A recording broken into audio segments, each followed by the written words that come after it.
उनके नेबर्स इतने परेशान हो चुके थे कि उन्होंने अरशद से बात करना तो दूर, उसके घर के सामने से गुजरना भी बंद कर दिया था। लेकिन despite all of this, Arshad के इस बिहेवियर की वजह से भी, जैसे वो अपने आस पड़ोस के लोगों के साथ बर्ताव करता था, उसके बावजूद भी उसकी फैमिली उसका साथ नहीं छोड़ने वाली थी।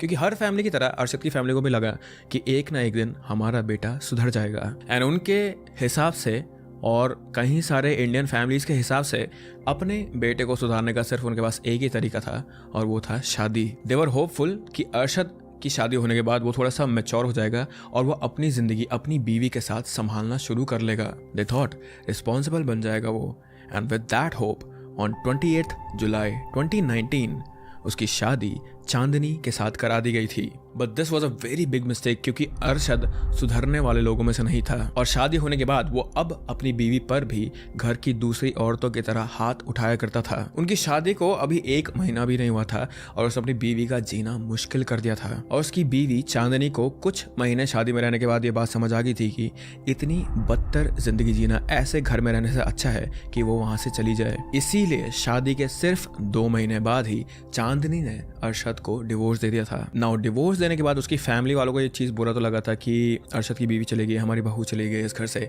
और अरशद का अब बिहेवियर और भी ज़्यादा ख़राब होने लगा था। लेकिन उनका ब्रेकिंग पॉइंट तब आया जब अरशद ने अपने ही फादर पर हाथ उठाया था।